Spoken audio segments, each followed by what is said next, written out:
You, John Fitzgerald Kennedy, do solemnly swear. I, John Fitzgerald Kennedy, do solemnly swear. That you will faithfully execute the office of President of the United States. That I will faithfully execute the office of President of the United States. And will, to the best of your ability. And will, to the best of my ability. Preserve, protect, and defend the Constitution of the United States. Preserve, protect, and defend the Constitution of the United States. So help you God. So help me God.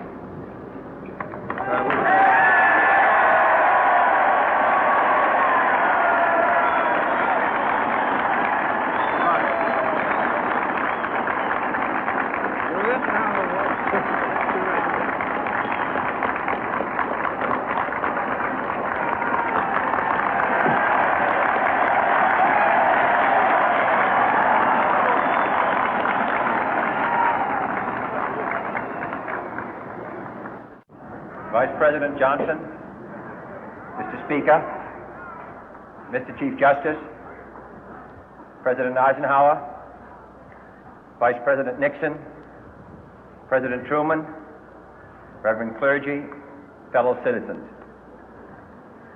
We observe today not a victory of party, but a celebration of freedom, symbolizing an end as well as a beginning, signifying renewal as well as change.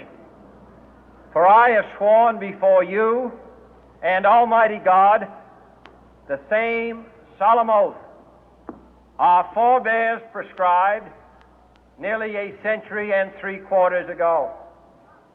The world is very different now, for man holds in his mortal hands the power to abolish all forms of human poverty and all forms of human life. And yet the same revolutionary beliefs for which our forebears fought are still at issue around the globe. The belief that the rights of man come not from the generosity of the state, but from the hand of God. We dare not forget today that we are the heirs of that first revolution.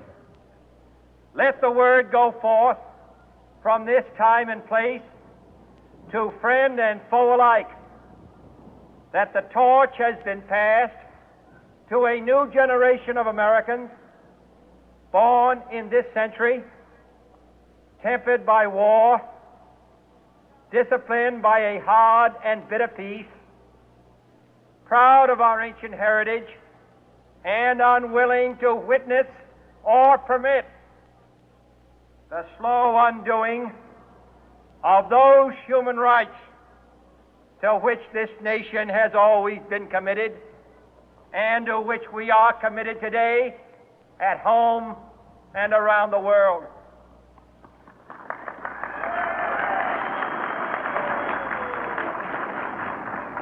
Let every nation know, whether it wishes us well or ill, that we shall pay any price, bear any burden, meet any hardship, support any friend, oppose any foe to assure the survival and the success of liberty.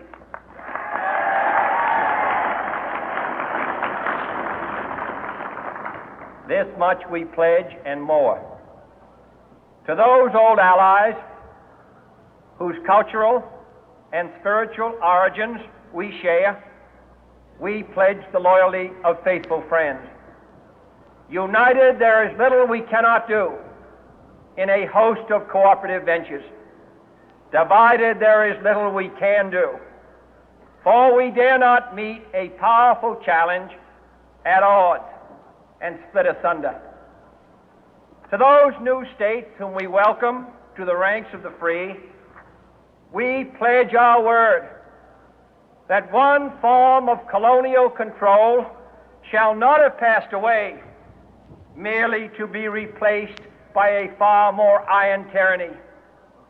We shall not always expect to find them supporting our view, but we shall always hope to find them strongly supporting their own freedom, and to remember that in the past, those who foolishly sought power by riding the back of the tiger ended up inside.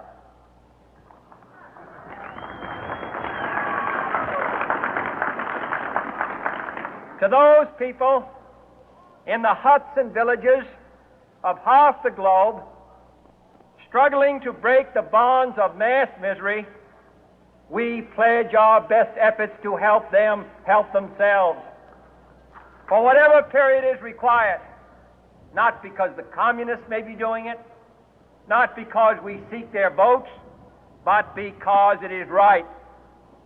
If a free society cannot help the many who are poor, it cannot save the few who are rich.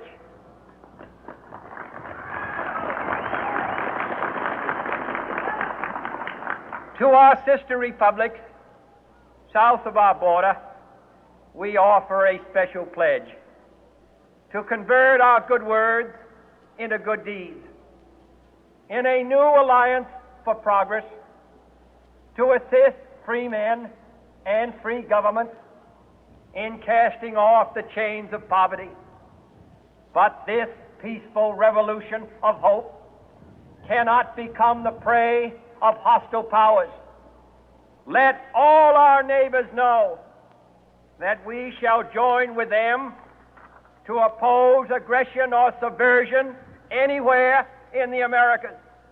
And let every other power know that this hemisphere intends to remain the master of its own house.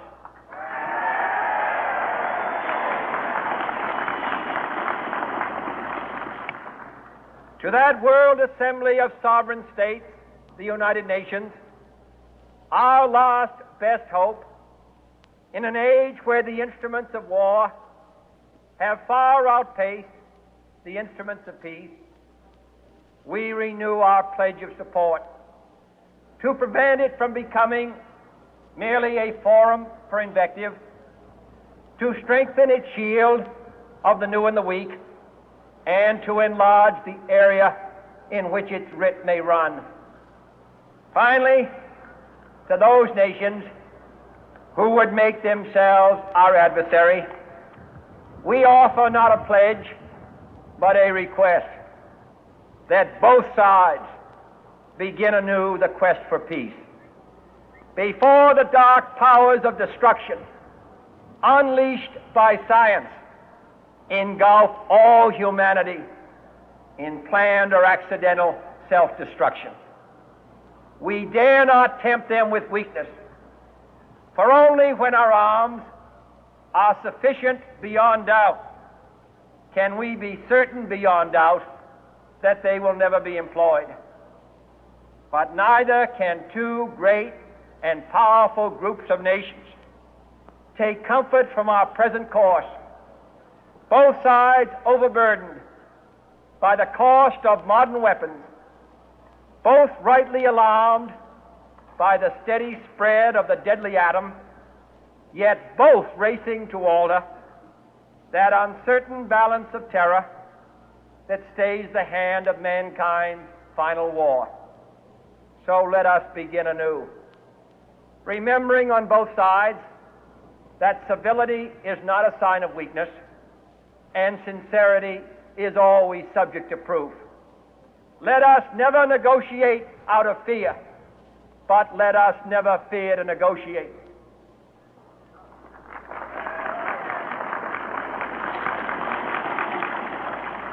Let both sides explore what problems unite us, instead of belaboring those problems which divide us. Let both sides, for the first time, formulate serious and precise proposals for the inspection and control of arms.